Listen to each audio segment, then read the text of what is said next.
इस लेक्चर में हम जीसैप और ओएमओ के बारे में डिस्कस करेंगे। ये रिसेंटली न्यूज़ में क्यों है? क्योंकि आरबीआई ने एक प्रोग्राम इम्प्लीमेंट करने के लिए कहा है कि वो जीसैप प्रोग्राम अभी चलाया है, government security acquisition program GSAP 1.0, जो क्या करेगा, इसमें आरबीआई जी जो सेंट्रल बैंक है हमारी, वो गवर्नमेंट बॉन्ड परचेज करेगी, मतलब खरीदेगी कितने के? ₹1 ट्रिलियन के, मतलब 1 लाख करोड़ के बॉन्ड खरीदेगी, गवर्नमेंट बॉन्ड। और बॉन्ड क्या होते हैं जी, हम समझ चुके हैं पहले भी बहुत बार, बस इस कागज है पेपर पे, उस पर लिखा है बॉन्ड तो बॉन्ड, और इस पर लिखा है जी गवर्नमेंट सिक्योरिटीज़, वो भी बॉन्ड ही होती हैं, गवर्नमेंट सिक्योरिटीज़। तो इन्हें खरीदेगी, परचेज करेगी। या ट्रेजरी बिल्स, ट्रेजरी बिल्स भी क्या होते हैं, मान लो इस पेपर पे लिखा है ट्रेजरी बिल्स, मतलब ये शॉर्ट टर्म के लिए होते हैं जी, ट्रेजरी बिल्स शॉर्ट टर्म के लिए, मतलब 1 साल से कम के। तो इन्हें खरीदेगी। इसमें जो जी सैप होगा, ये ओएमओ जो ऑपरेशन होता है उसकी तरह ही, ऑलमोस्ट उसी की तरह होता है, और उसी की तरह पर्पज, इसका पर्पज भी यही है जी, ओएमओ मतलब बॉन्ड मार्केट में एक तरह से काम करता है ये ओएमओ ऑपरेशन। अब ये ओएमओ क्या होता है इसे समझते हैं जी, क्योंकि जी सैप और ओएमओ लगभग सेम ही है जी। ओएमओ ऑपरेशन होता है जैसे, ऐसे ही जी सैप है, मतलब इसमें गवर्नमेंट बॉन्ड खरीद रही है आरबीआई। और ओएमओ में क्या होता है जी, ये समझते हैं। ओएमओ की फुल फॉर्म है ओपन मार्केट ऑपरेशन।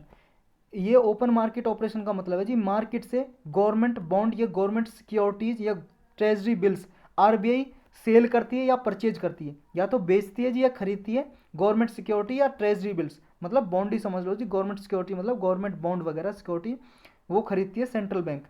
ये जो ऑपरेशन होता है इसका क्या होता है, जो मनी सप्लाई होती है ना कंट्री में, हमारी इकोनॉमी में, उसको रेगुलेट करना होता है इसका ऑब्जेक्टिव, मतलब टारगेट।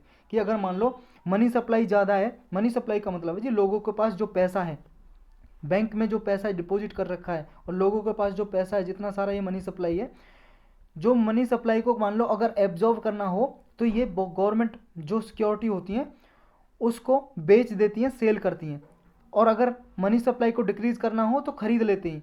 मतलब अगर मान लो जी मनी सप्लाई ज़्यादा है, तो ये क्या करेंगी, गवर्नमेंट सिक्योरिटीज़ को बेच देंगी। और अगर मनी सप्लाई कम है तो गवर्नमेंट सिक्योरिटीज़ को खरीद लेंगी। अभी ये करके समझते हैं जी, एक एक करके। ये एक क्वांटिटेटिव मॉनेटरी पॉलिसी टूल्स है जी, किसका? आरबीआई का। आरबीआई के दो टूल होते हैं ना, एक तो क्वांटिटेटिव और क्वालिटेटिव। तो ये क्वांटिटेटिव टूल में आता है, जैसे रेपो रेट आता है जी, या सीआरआर आता है, उन्हीं में आता है ओएमओ। ये क्वांटिटेटिव टूल है, ये भी ये वर्ड आपको याद रखना, क्वांटिटेटिव टूल है।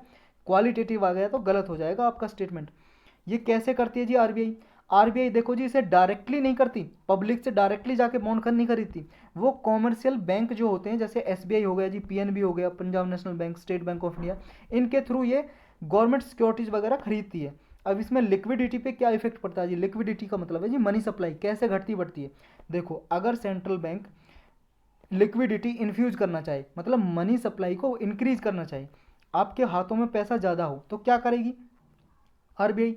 ये आरबीआई जी, ये जी सेंट्रल बैंक, मतलब कोई भी कॉमर्शियल बैंक। कॉमर्शियल बैंक का मतलब यहाँ पे एसबीआई भी हो सकता है, स्टेट बैंक ऑफ इंडिया या पीएनबी, कोई भी बैंक जी, पर पब्लिक या प्राइवेट कोई भी बैंक हो सकता है जी।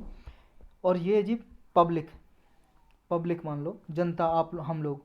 तो आरबीआई क्या करती है, मान लो अगर इसे लिक्विडिटी इंक्रीज करनी हो, लिक्विडिटी इंक्रीज का मतलब है जी मनी सप्लाई इंक्रीज करनी हो मार्केट में, तो इसे क्या करेगा, पैसा ज़्यादा होना चाहिए ना, जब ही मनी सप्लाई, तो जब ही इंक्रीज होगी लिक्विडिटी, जब पैसा ज़्यादा होगा। तो ये क्या करेगी, जो कॉमर्शियल बैंक के पास गवर्नमेंट सिक्योरिटीज़ हैं कुछ, मतलब बॉन्ड वगैरह हैं गवर्नमेंट सिक्योरिटीज़, उन पे रेट लिखा हुआ था कितने का है, कि 1000 करोड़ का है, कितने का है। तो ये क्या करेगी आरबीआई, इससे परचेज कर लेगी, परचेज कर लेगी गवर्नमेंट सिक्योरिटीज़, परचेज कर ली। अब ये परचेज करेगी तो इसे मनी देगी ना बैंक को, गवर्नमेंट सिक्योरिटी ले ली, अब ये मनी दे दी इसे। मनी जब इसके पास आएगी, इसके पास तो मनी ज़्यादा हो जाएगी बैंक के पास। अब बैंक के पास पैसा ज़्यादा होगा, ये आगे लोन भी ज़्यादा देगा, और इंटरेस्ट रेट कम कर देगा, ब्याज की दर कम कर देगा जब इसके पास पैसा होगा।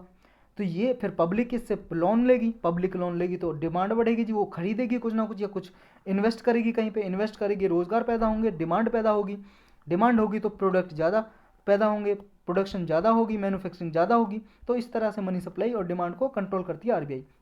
और अगर मान लो जी मनी सप्लाई डिक्रीज करनी हो, मनी सप्लाई डिक्रीज करनी हो, तब क्या करेगी? तब करेगी जी, ये आरबीआई है, और ये सेंट्रल कोई कॉमर्शियल बैंक है जी, मतलब एसबीआई मान लो आप, चाहे पीएनबी। तो अब क्या करेगी जी, मान लो मनी सप्लाई डिक्रीज करनी हो, पैसा बहुत ज़्यादा जी, लिक्विडिटी बहुत ज़्यादा हो रही है, महंगाई बहुत ज़्यादा बढ़ रही है, महंगाई बहुत ज़्यादा है जी, इन्फ्लेशन, इन्फ्लेशन बहुत ज़्यादा है, क्योंकि मनी सप्लाई बहुत ज़्यादा है मार्केट में। तो अब क्या करेगी, ये करेगी, इससे ये गवर्नमेंट सिक्योरिटीज बेच देगी। अभी पहले परचेज की थी, अब ये सेल कर देगी गवर्नमेंट सिक्योरिटी, जो आरबीआई के पास है गवर्नमेंट सिक्योरिटी, तो उसे बेच देगी। किसको? इस बैंक को। अब ये बैंक क्यों खरीदेगा जी इससे? क्योंकि ये इंटरेस्ट देती है ना ओएमओ पे। जब ओपन मार्केट ऑपरेशन कर रही है, गवर्नमेंट सिक्योरिटी बेच रही है, इंटरेस्ट भी तो देती है। कह देगी भाई साहब मैं खरीद लूँगी बाद में आपसे, ये ले लो। ये बैंक ले लेगी और ये खरीद लेगी इससे जी, ये गवर्नमेंट सिक्योरिटी। जब ये गवर्नमेंट सिक्योरिटी ये खरीदेगा तो इसके पास गवर्नमेंट सिक्योरिटी आ जाएंगी बैंक के पास, और इसके पास मनी आ जाएगी आरबीआई के पास।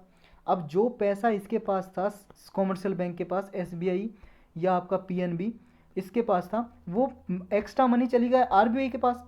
अब जब इसके पास पैसा कम हो रह गया जी, इसके पास मनी कम रहेगी एसबीआई के पास, तो ये लोन भी तो कम देगी। लोन कम देगी तो डिमांड डिक्रीज हो जाएगी, क्योंकि लोग कम खरीदेंगे जब पैसा ही नहीं होगा लोगों के पास।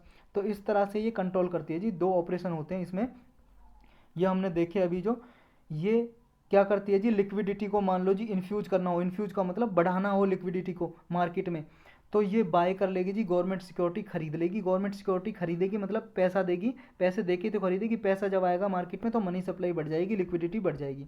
और इसके विपक्ष में इन कॉन्ट्रैक्ट ये सेल कर देगी सिक्योरिटी जब कर्व करनी हो लिक्विडिटी। कर्व का मतलब है जी रोकना, स्टॉप करनी हो लिक्विडिटी, मनी सप्लाई कम करनी हो तो सिक्योरिटी सेल कर देगी। जब सिक्योरिटी सेल करेगी जी एसबीआई को, पैसा ले लेगी वापस इससे एसबीआई से। तो इस तरह से ये मनी सप्लाई को कंट्रोल करती है जी।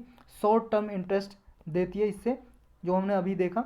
अब ये दो तरह से एम्प्लॉय होता है जी, मतलब दो तरीके से करती है ओएमओ। एक होता है जी आउटराइट परचेज, जिसे पेमो बोलते हैं शॉर्टकट में। ये होता है जी परमानेंट प्रोसेस। परमानेंट इसमें क्या होता है, इमीडिएटली, आउटराइट का मतलब है जी इमीडिएटली और कंप्लीटली सेलिंग और buying of the government security, ये तुरंत करते हैं जी इसमें। और परमानेंट होता है, परमानेंटली या तो खरीद लेते हैं या बेच देते हैं गवर्नमेंट सिक्योरिटीज़ को। और दूसरा होता है जी रीपरचेज एग्रीमेंट, शॉर्टकट में बोलते हैं जी रेपो। ये होता है जी शॉर्ट टर्म के लिए, शॉर्ट टर्म के लिए होता है और सब्जेक्ट टू रीपरचेज। अगर मान लो जी ये तो परमानेंट होता है, बेच दी तो बेच दी, खरीद दी तो खरीद ली गवर्नमेंट सिक्योरिटी, लेकिन इसमें रीपरचेज करना पड़ता है जी इसमें, कि मान लो आपने गवर्नमेंट सिक्योरिटी बेची है तो दोबारा रीपरचेज करोगे, आप दोबारा से खरीदोगे। तो ये दो तरीके से होता है जी इसमें। तो इसमें इतना ही था जी बस।